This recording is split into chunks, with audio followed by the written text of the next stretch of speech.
Good morning class 11th। बेटा आज हम देखेंगे एक समान वृत्तीय गति के बारे में कि एक समान वृत्तीय गति हम किसे बोलेंगे। देखिए, जब भी कोई वस्तु किसी वृत्ताकार मार्ग पर गति करती है तो उसे वस्तु की वृत्तीय गति कहा जाता है ना।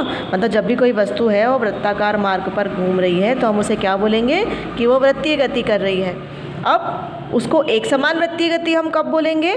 तो जब कोई वस्तु एक समान चाल से, ठीक है, जब कोई वस्तु एक समान चाल से निश्चित बिंदु के चारों ओर, एक समान चाल से ये निश्चित बिंदु के चारों ओर वृत्तीय मार्ग पर गति करती है तो उसकी गति एक समान वृत्तीय गति कहलाती है। ठीक है, मतलब क्या होगा, एक समान चाल से चलेगी। अब वो यहाँ पर वो क्या करेगी, सेम टाइम में, है ना, सेम टाइम में सेम जो दूरी है वो यहाँ पर वो तय करेगी, है ना। मतलब अगर 1 मिनट में वो 40 किलोमीटर चल रही है तो अगले 1 मिनट में भी 40 किलोमीटर चलेगी। मतलब सेम टाइम में, सेम समय में, एक समय में एक जैसे समय में एक जैसी दूरी को तय करना क्या कहलाएगा? एक समान वृत्तीय गति कहलाता है। अब इसी वृत्तीय गति से जुड़ी हुई कुछ बातें हमें पढ़नी पड़ेगी। सबसे पहला होता है आवर्तकाल या टाइम पीरियड जिसे हम बोलते हैं। तो आवर्तकाल क्या होता है? वृत्तीय गति करने वाली वस्तु को वृत्तीय पथ पर एक पूर्ण चक्कर लगाने में लगा समय उसका आवर्तकाल कहलाता है। ठीक है, जैसे कोई वस्तु वृत्तीय गति कर रही है, उसने यहाँ पॉइंट ए से चलना स्टार्ट किया तो घूमी, अब घूम के जब वापस पॉइंट ए पर आई तो उसने जितना समय उसे लगा है, एक पूरा चक्कर लगाने में उसे जितना समय लगा है वो कहलाएगा उसका आवर्तकाल। इसे हम प्रदर्शित करते हैं टी से। इसका एसआई मात्रक होता है बेटा सेकेंड और विमीय सूत्र हो जाता है इसका m0 L0 t। ठीक है, दूसरी चीज़ होती है आवृत्ति या हम उसको इंग्लिश में बोलते हैं फ्रीक्वेंसी। ठीक है, आवृत्ति या फ्रीक्वेंसी। तो वृत्तीय गति करने वाली वस्तु प्रति एकांक समय में जितनी परिक्रमा पूर्ण कर लेती है उसे उसकी आवृत्ति कहते हैं। मतलब अगर मैंने बोला कि पॉइंट ए से उसने चलना स्टार्ट किया और वापस पॉइंट ए पर आई तो अब वो 1 मिनट में ऐसे कितने चक्कर लगा रही है तो वो क्या कहलाएगा उसका? वो कहलाएगी उसकी आवृत्ति। या 1 सेकंड में कितने चक्कर लगा रही है वो वस्तु, या 1 मिनट में कितने चक्कर लगा रही है। एकांक समय होना चाहिए, एकांक समय की बात कर ले, इसलिए हम 2 सेकेंड या 2 मिनट की बात नहीं कर रहे, एकांक समय। तो 1 सेकेंड में कितने चक्कर लगा रही है या 1 मिनट में कितने चक्कर लगा रही है वो कहलाएगी उसकी आवृत्ति। ठीक है, इसको बेटा हम प्रदर्शित करते हैं न्यू से, इसे हम बोलते हैं न्यू। इसका जो एसआई मात्रक होता है बेटा, इसका एसआई मात्रक होता है, या तो हम इसे बोलेंगे हर्ट्स या फिर हम बोल सकते हैं इसको CPS। CPS का फुल फॉर्म होता है बेटा साइकिल पर सेकेंड। ठीक है, ये 2 यूनिट होती है इसकी SI में। SI मात्रक हो जाएगा इसका हर्ट्स या फिर हो जाएगा CPS। और इसका विमीय सूत्र क्या हो जाएगा बेटा? विमीय सूत्र हो जाएगा इसका m0 L0 t-1, क्योंकि 1/t मिलेगा हमको यहाँ पर, 1 सेकेंड में तय की गई दूरी। ठीक है, तो ये हमारा क्या हो जाएगा? आवृत्ति। अब ये जो आवर्तकाल है और ये जो आवृत्ति है, इन दोनों के बीच में क्या संबंध है? तो आवर्तकाल और आवृत्ति के बीच में जो संबंध होता है वो मैं आपको बता देती हूँ कि आवर्तकाल जो होता है वो होता है t। ठीक है, और ये होता है 1/ν के बराबर। तो ये दोनों ही एक दूसरे के क्या होते हैं बेटा?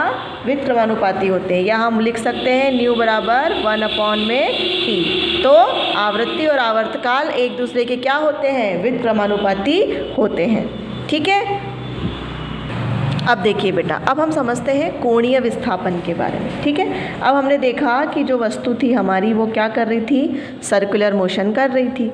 ठीक है, अब यहाँ पर ये हमारा केंद्र बिंदु हमने मान लिया, ये हमने मान लिया पॉइंट ए, ये हमने मान लिया पॉइंट बी और ये हमने मान लिया पॉइंट सी। अब हमारा जब वस्तु पॉइंट ए पर है तब भी ये कोई ना कोई यहाँ पर क्या बना रही है? कोण बना रही है। जब हमारी वस्तु पॉइंट बी पर आई तब भी यहाँ पर ये थीटा कोण बना लिया इसने। पॉइंट सी पर आई तब यहाँ पर θ1 कोण बना लिया।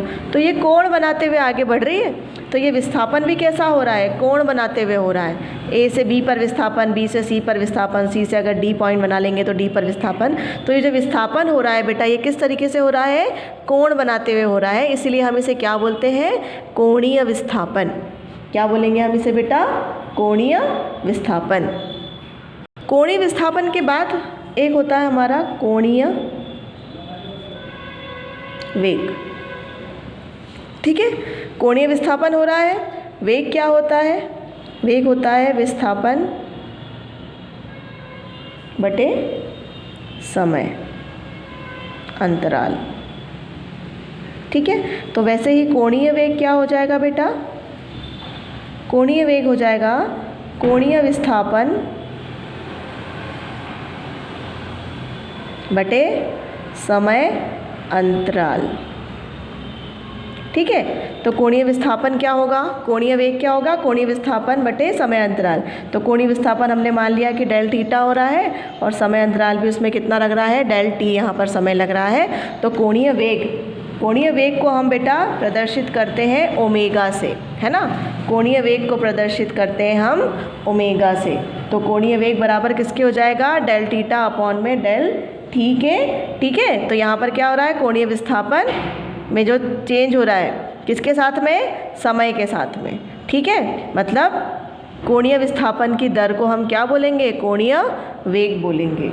ठीक है, अब इसका जो विमीय सूत्र बनेगा बेटा, विमीय सूत्र क्या बन जाएगा इसका, विमीय सूत्र हो जाएगा इसका m0 L0 t-1।